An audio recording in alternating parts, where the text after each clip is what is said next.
Craig, this, of course, was the big shocker, wasn't it, of that election at the weekend. Do you think we could see even more of a move to the far right in Greece, or are most Greeks more sensible than that? I think the jury's out on that. What we just saw there is shameful. This is the country of Plato. This is the land that created everything we know out of Western civilization. And we have a thug like that who should be running for office in a third world African dictatorship, not in Greece, not being supported by the citizens of Greece. And he's out there saying he wants to install landmines across the border. This man is a metaphor for how bad the situation has become there. And again, the lack of any statesman or any leadership within Greece. I think that's the key. There were people, if we go back, everyone has short memories with this. If we go back to November, a lot of people believed that Luka Papadimos was the man who was going to show some leadership here, a statesman-like figure, a technocrat who would get them out of the morass. He turned out to be just another one of the chums from Brussels. You know, let it continue, let it continue. Keep kicking the can down the road. That's where we are now. Who is going to come in on June 17th? Who is going to emerge here as the leader and take control of this situation? And as long as we have people like this Golden Dawn or Golden Arches, whatever what his fellow walking around here, we have a problem. Thrassi Petropoulos, it is particularly worrying. You were telling me earlier about journalists getting death threats from the party, this kind of thing. Yeah, a foreign editor at a leading Greek newspaper wrote a big opinion editorial on Golden Dawn and got a thinly veiled death threat. Journalists turning up for the inaugural post-election press conference were told to stand up when the leader came in or get out. It's deeply, deeply unsavory. There are a lot of Greeks who are shocked, saddened, embarrassed, outraged by what's going on. There are also a good number, almost 7% of the population, that voted for them, many that had absolutely no affiliation with that party at all, and that in itself is a social issue. It was always going to be the case that this was going to transform from an economic into a political into a social issue, but obviously the theme of the day mostly is political. The one thing I would say is that Golden Dawn were ruled out of any negotiations, any talking with any of the main parties as far as forming a coalition is concerned. Tyson, this is what you get, isn't it, when you have a lack of leadership and you have budget cuts hurting everybody's pocket? Mm. Oh, it's been so difficult. We've seen the complete decimation of all the established parties, but this is really what you get after 10 years of a rentier state that has used power to dole out patronage. There's a fatigue of that across Europe, and it's been much more pronounced in Greece than in other states. The hope would be that a new force would emerge somewhere in the middle. Hopefully after the next election we'll see that, and a reflection in the next election of what we see in the polls, which is that the Greeks are fundamentally pro-European, pro-Europe. They belong to this continent. Mm. Ambrose, your newspaper has talked quite a lot about the problem of corruption and tax evasion in Greece and how that has really harmed the economy. Do you think they're on the right track to sorting that out? Well, yeah, I mean, my view is that the central problem here wasn't lack of compliance, or wasn't the failure to raise taxes. I mean, all of that's part of the problem, but the actual policy imposed on them was impossible to achieve. It was self-defeating. The collapse of the economy is so drastic that that's what's really killed tax revenues. So here they are, after in the fifth year of recession, and the budget deficit's still almost at 10% of GDP. They had a shrinking economic base, but the debt was going up. And so, it was just an impossible situation. It's what's called debt deflation in economics, and it's exactly what happened in the 1930s. Mm. And when you've got a fixed exchange rate system and you don't control your interest rates anymore, you have no central bank, and you don't have your own currency anymore, you're absolutely stuck. And that's what I think the leaders of Europe have sort of didn't really confront when all of this began. You're in this debt deflation trap in about 6 countries, and Greece is simply the leading example of it. And I hope they learn the lesson. I think think it's too late to save Greece in this. I mean, I think Greece will probably have to go back to the drachma. It'll be traumatic. They'll go through 2 years of, really, really difficult time, and then they'll recover, as Argentina did, and many other countries before them have in similar circumstances. It's not the end of the world. But hopefully they'll learn the lesson in time for the other countries. Craig. Ambrose has hit a home run with that analysis. Debt deflation. The worry here, though, is the cascade of that effect of that debt deflation as it leaves Greece and goes into the other countries he mentioned. Think about this for a moment. We have really never seen this kind of thing. What happens when a country goes bankrupt? I mean, serious questions. What happens? Do the creditors go in and take it over? We don't have Argentina to look at. Yeah, well, to look at, but that was a long time ago, and Argentina was a singular country. Here, what you're looking at is a country within a larger political union called the EU, and also Greece, as your other guest was pointing out, is a member of NATO. There are security issues here. There was a question a year and a half ago when I was there doing a series on this, on the cascade effect.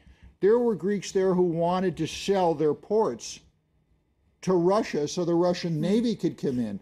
They were talking about selling other port facilities for the Chinese Navy. Or how about Russian air bases or Chinese air bases or whatever that would be an abrogation of NATO treaties or other treaties they have there.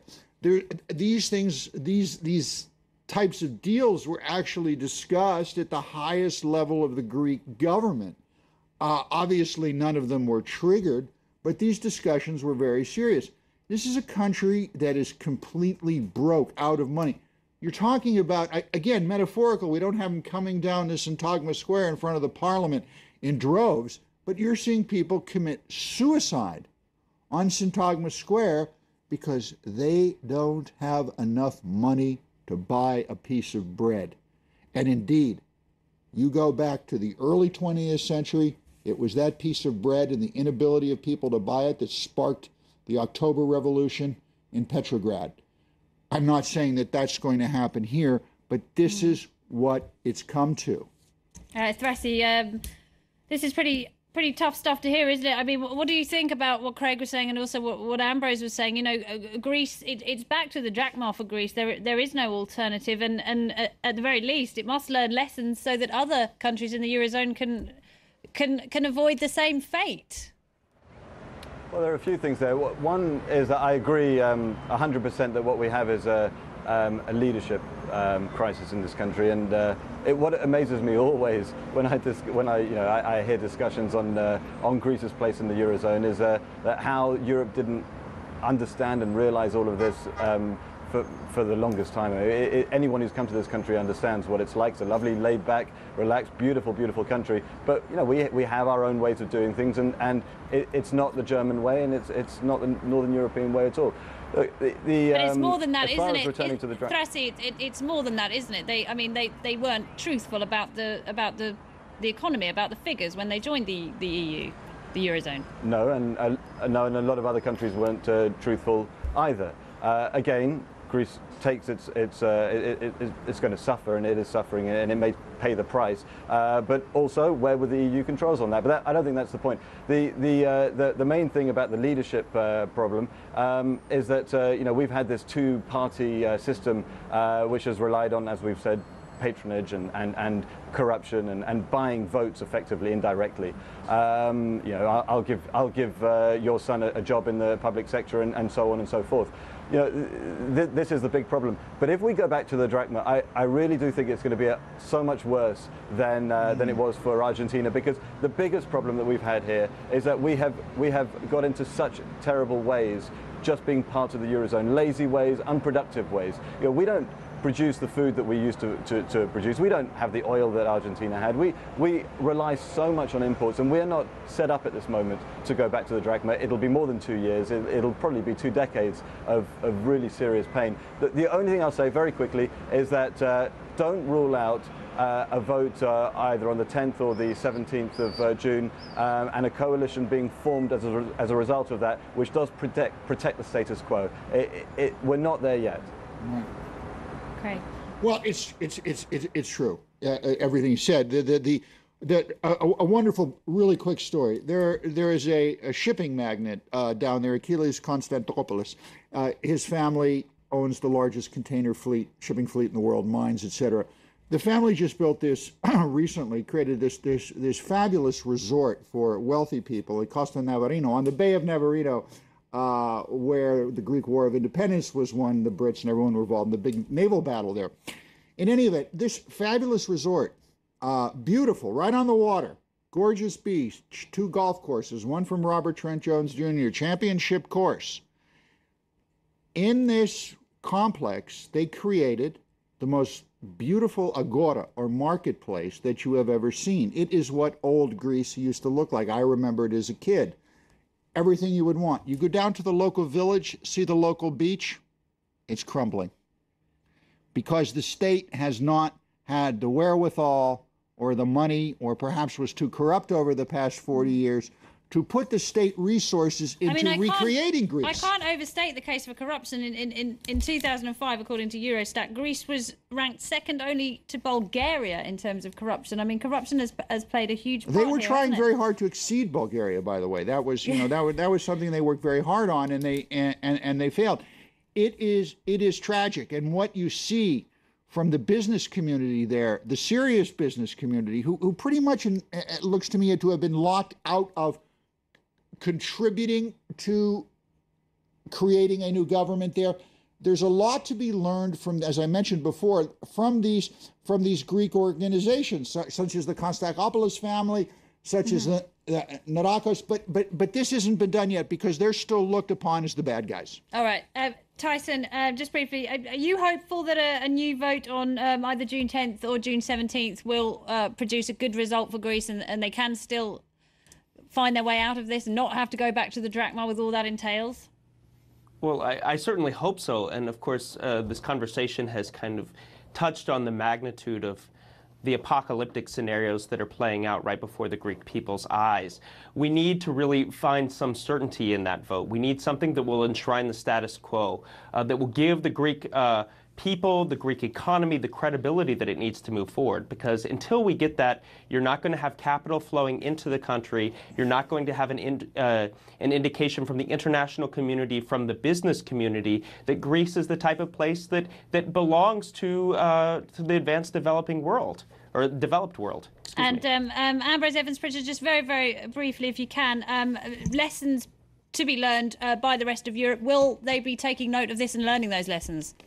Well, I think combined with the fact you had, Hollande elected, you've got a sort of tectonic shifts going on across Europe right now. I think essentially Germany's lost its allies for the austerity policy, and I think this is the big change, and combined with the sort of the earthquake across several countries in the polls, I think we're going to see a policy shift. It's up to Germany now to can it listen? All right, Ambrose Evans-Pritchard, Tyson Barker, Thrassi Petropoulos and Craig Kapitas as well. Thank you very much indeed to you all. Thanks to you for watching. France24 Picard will be back with you tomorrow, so see you then. Good night.